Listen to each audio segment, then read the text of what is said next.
Hello প্রিয় শিক্ষার্থী বন্ধুরা, আসসালামু আলাইকুম।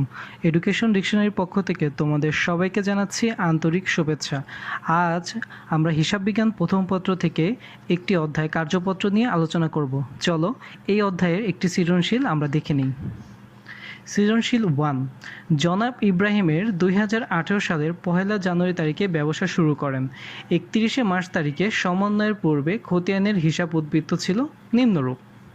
তোমাদের সামনে স্ক্রিনে একটি জাবেদা দেওয়া আছে। তো জাবেদাটা আমরা একবার করে পড়ছি। মূলধন দেওয়া আছে ক্রেডিট 1,30,000 টাকা, নগদ 30,000 টাকা ডেবিট, অফিস সাপ্লাইস ডেবিট 20,000 টাকা, ইকুইপমেন্ট 1,50,000 টাকা, অগ্রিম বীমা 15,000 টাকা, পুঞ্জীবিত অবচয় ক্রেডিট 30,000 টাকা, অনপর্জিত আয় ক্রেডিট 55,000 টাকা, মোট দেওয়া আছে 1 টাকা। ঠিক আছে, তো নগদ এখানে নগদ, অফিস সাপ্লাইস, ইকুইপমেন্ট, অগ্রিম বীমা এগুলো কিন্তু আমাদের সম্পদ, চলতি সম্পদ। ঠিক আছে, তো আমাদের এই চ্যাপ্টারে আরও কিছু সমন্বয় দেওয়া আছে। সমন্বয়গুলো আমরা একটু পড়ি। অফিস সাপ্লাইস হাতে আছে 15,000 টাকা, ভাড়া বকেয়া আছে 7,500 টাকা, অনপর্জিত আয় 40,000 টাকা অর্জিত হয়েছে, বিমা খরচ মাসপ্রতি 1,000 টাকা করে অতিক্রম হয়। ঠিক আছে, এই যে 4 নম্বর সমন্বয়টা আছে, এই সমন্বয়ের জন্য আমরা একটুখানি ব্যাকে যেয়ে আমরা একটুখানি পড়ি। জনাব ইব্রাহিম 2018 সালের 1 জানুয়ারি তারিখে সেই হিসাবটা শুরু করে এবং তার হিসাবটা কিন্তু ক্লোজ হয় কিন্তু 31 মার্চ। দ্যাট মিন 3 মাস পর্যন্ত এই যে অঙ্কটা বা তার হিসাবটা সেটা চলমান ছিল। ঠিক আছে, এখন কেন এই বিষয়টা বলছি আমরা অঙ্কতে গেলে বুঝতে পারবো। তো এই চ্যাপ্টারে আমরা আসলে কি করছি, এই অঙ্কের মধ্যে বা এই সৃজনশীলের মধ্যে আমরা করছি জাবেদা দাখিলা আর কার্যপত্র। তো প্রথমে আমরা জাবেদা দাখিলাটা একটু করে দেখি। প্রয়োজনীয় যে জাবেদাটা আছে সেটা হচ্ছে office supplies debit, office supplies হচ্ছে এখানে ক্রেডিট আর সাপ্লাইস খরচ হচ্ছে ডেবিট। তো আমাদের সৃজনশীলের মধ্যে কিন্তু দেওয়া ছিল অফিস সাপ্লাইস হাতে আছে 15,000 টাকা আর জাবেদায় দেওয়া ছিল অফিস সাপ্লাইস 20,000 টাকা। ঠিক আছে, তো যেহেতু আমাদের এখানে 15,000 টাকা আর এখানে 20,000 টাকা, মানে হচ্ছে আমাদের কত, আমাদের 5,000 টাকার সাপ্লাইস যা হচ্ছে কি আমাদের হাতে আছে বা খরচ হয়েছে। ঠিক আছে, তো অফিস সাপ্লাইস খরচ হচ্ছে 5,000 টাকা আর অফিস সাপ্লাই হচ্ছে ক্রেডিট হচ্ছে 5,000 টাকা। আমি আরেকবার জিনিসটা বোঝানোর চেষ্টা করছি। অফিস সাপ্লাইস হাতে আছে 15,000 টাকা, মানে বছর শেষে 15,000 টাকার অফিস সাপ্লাইস হাতে আছে, তাহলে বাকি 20,000 টাকা নিয়ে শুরু করেছিলাম, 15,000 টাকা হাতে আছে, 5,000 টাকা আমাদের খরচ হয়েছে। তারপর ভাড়া খরচ হিসাব ডেবিট, বকেয়া ভাড়া হিসাব ক্রেডিট, অনপর্জিত আয় হচ্ছে ডেবিট, সেবা হিসাব হচ্ছে ক্রেডিট, বিমা খরচ হচ্ছে ডেবিট, অগ্রিম বিমা খরচ হচ্ছে ক্রেডিট।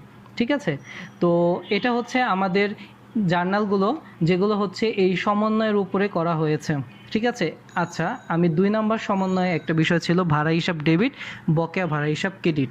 ঠিক আছে, সবসময় মনে রাখবে যত প্রকারের অগ্রিম আয় আছে সেগুলো হচ্ছে দায় আর বকেয়া আয় হচ্ছে সম্পত্তি। আমি আবার বলছি, অগ্রিম আয় হচ্ছে দায়, বকেয়া আয় হচ্ছে সম্পত্তি। তো এটাকে যখন আমরা বিপরীতধর্মীভাবে নিয়ে যাব তখন অগ্রিম আয় যদি দায় হয় তাহলে অগ্রিম ব্যয় হচ্ছে সম্পত্তি, বকেয়া আয় যদি আমার সম্পত্তি হয় তাহলে বকেয়া ব্যয় হবে হচ্ছে আমাদের দায়। তো ভাড়া যেহেতু বকেয়া, ভাড়া হচ্ছে খরচ, ভাড়া বকেয়া আছে, তাহলে কি বকেয়া ভাড়া কি হচ্ছে আমার ক্রেডিট। এই দেখো আমাদের বকেয়া ভাড়া কিন্তু এখানে ক্রেডিট হয়ে গেছে। ঠিক আছে, এই হচ্ছে আমাদের জার্নাল। খতে বলেছিল কার্যপত্র, আমরা একটু কার্যপত্রে যাই। তোমাদের স্ক্রিনে 10 ঘরা বিশিষ্ট একটি কার্যপত্র দেখা যাচ্ছে। তো এইখানে যে ঘরগুলো আছে সেগুলো হচ্ছে হিসাবের নাম, রেওয়ামিল, সমন্বয়, সমন্বিত রেওয়ামিল, আয় সারাংশ আর হচ্ছে আর্থিক বিবরণী। এই যে অংশে তোমাদের এইখানে যে অংশগুলো দেওয়া আছে এগুলো কিন্তু সম্পূর্ণই কিন্তু আমরা রেওয়ামিল দেখে করেছি। এই যে রেওয়ামিল অংশটাও সম্পূর্ণ সৃজনশীলে আমাদের থাকবে, তা আমরা দেখে করব, একদম ইজি বিষয়। এই যে সমন্বয়ে যা আছে এই সমন্বয়গুলোর এই যেগুলো আমরা পেয়েছি সেগুলো হচ্ছে আমরা কোথা থেকে পেয়েছি, এই যে এখান থেকে। কার্যপত্র করবার সময় একটা জিনিস সবচেয়ে বেশি মনে রাখবে, সেটা হচ্ছে কিছু লেনদেন আছে যেগুলোর জন্য আমাদের আরেকবার একটি করে ঘর করতে হয়। ঠিক আছে, তো এইখানে আমাদের যে অঙ্কের সৃজনশীলতা ছিল এখানে এই যে এর বাইরেও কিছু এক্সট্রা ঘর আমাদের করতে হবে, যেগুলো হচ্ছে আমাদের আমাদের এই সমন্বয়ের থেকে আমরা পেয়েছি। ঠিক আছে, তো এখানে এগুলো তো আমরা বসিয়েছি সমন্বয়। যেমন অফিস সাপ্লাইস হচ্ছে আমাদের ক্রেডিট 5,000 টাকা হয়েছে, আর সাপ্লাইস খরচ হচ্ছে ডেবিট 5,000 টাকা হয়েছে। এটা কোথা থেকে পেয়েছিলাম? এই যে অফিস সাপ্লাইস 5,000 টাকা আর অফিস সাপ্লাইস ক্রেডিট হচ্ছে 5,000 টাকা। তো আমাদের অফিস সাপ্লাইসের ঘর ছিল, তার জন্য আমরা নতুন একটি ঘর করিনি, বাট সাপ্লাইস খরচের আমাদের কোনো ঘর ছিল কি না আমরা একটু দেখে আসি। সাপ্লাইস খরচ নো, আমাদের কিন্তু সাপ্লাইস খরচে কোনো ঘর ছিল না। তো আমরা কিন্তু সাপ্লাইস খরচের একটি ঘর এখানে করে নিয়েছি। এই যে সাপ্লাইস খরচের যে ঘরটা, ঠিক আছে, এই যে সাপ্লাইস খরচের ঘরটা ডেবিট আর অফিস সাপ্লাইস ক্রেডিট। ঠিক আছে, তারপরে যাই ভাড়া খরচ হিসাব ডেবিট, বকেয়া ভাড়া ক্রেডিট। এই যে ভাড়া খরচ হিসাব হচ্ছে ডেবিট, বকেয়া ভাড়া হচ্ছে ক্রেডিট। তারপরে আছে অনপর্যাপ্ত আয় হচ্ছে ডেবিট, সেবা আয় হচ্ছে ক্রেডিট। তো অনপর্যাপ্ত আয় হচ্ছে এই যে ডেবিট, আর হচ্ছে সেবা আয় হচ্ছে ক্রেডিট। আমরা এখন দেখি সেবা আয়টা কোথায়। এই যে সেবা আয় হচ্ছে আমাদের ক্রেডিটে বসেছে। আর লাস্টে আমাদের যেটা ছিল সেটা হচ্ছে বিমা খরচ ডেবিট, অগ্রিম বিমা ক্রেডিট। তো আমাদের বিমা খরচটা কোথায় লুকিয়ে আছে? এই যে অগ্রিম বিমা হচ্ছে ক্রেডিট আমরা পেয়েছি, আর যে বিমা খরচটা হচ্ছে আমাদের এই যে সেটা হচ্ছে ডেবিট। এই হচ্ছে আমাদের সমন্বয়। এখন আমরা আসবো সমন্বিত রেওয়া মিলে। শিক্ষার্থী বন্ধুরা, এই যে পার্টটা আছে, এই পার্টটা হচ্ছে আমাদের সেই অংশটা, সেটা হচ্ছে রেওয়া মিল এবং সমন্বয় ডেবিট ক্রেডিটের যোগ বিয়োগ ফল হচ্ছে এই পার্টে বসে। কিভাবে? যেমন অফিস সাপ্লাইস হচ্ছে 20,000 টাকা ছিল, 5,000 টাকা আমাদের খরচ হয়েছে, 15,000 টাকা ডেবিটে বসেছে। যে অংশটা বড় সেই অংশের টাকাটাই হচ্ছে এই পাশে বসবে। অগ্রিম বিমা ছিল ডেবিট, ক্রেডিট হচ্ছে 3,000 টাকা। যেহেতু আমাদের ডেবিট পাশ বড়, সেই ডেবিট পাশে হচ্ছে আমাদের বসবে হচ্ছে কত টাকা? এখানে 15,000 টাকা, এখানে 3,000 টাকা, এখানে বসবে হচ্ছে 12,000 টাকা।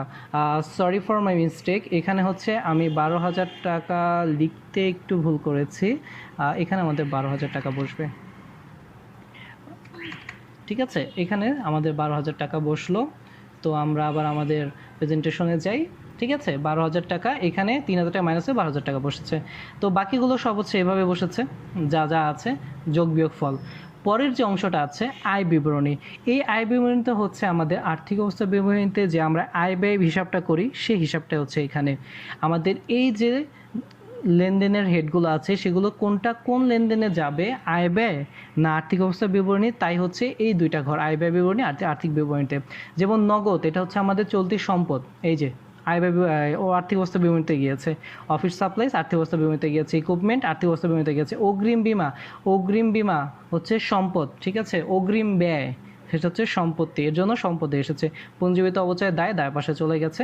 অনপর্যাপ্ত আয় সেটা হচ্ছে দায় পাশে চলে গেছে। মূলধন লাইবিলিটি, এটা মালিকানা সত্ত্ব চলে গেছে ক্রেডিটে।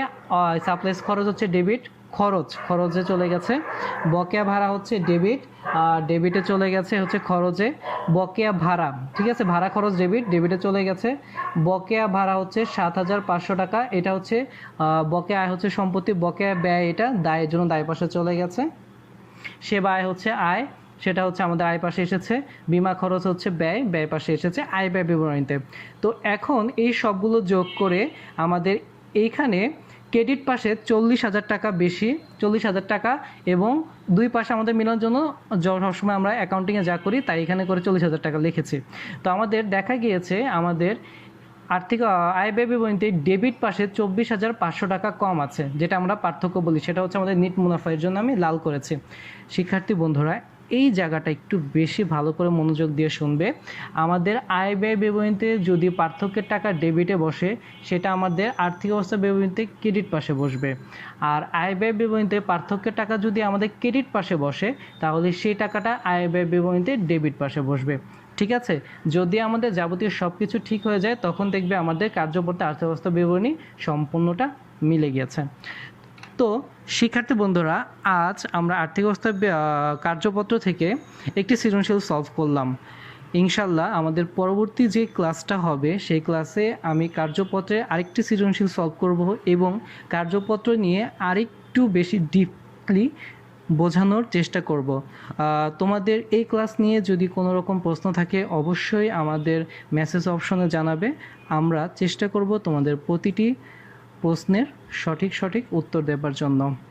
তো আজ এই পর্যন্তই। সবাই ভালো থাকো। Always stay home and stay safe. আসসালামু আলাইকুম।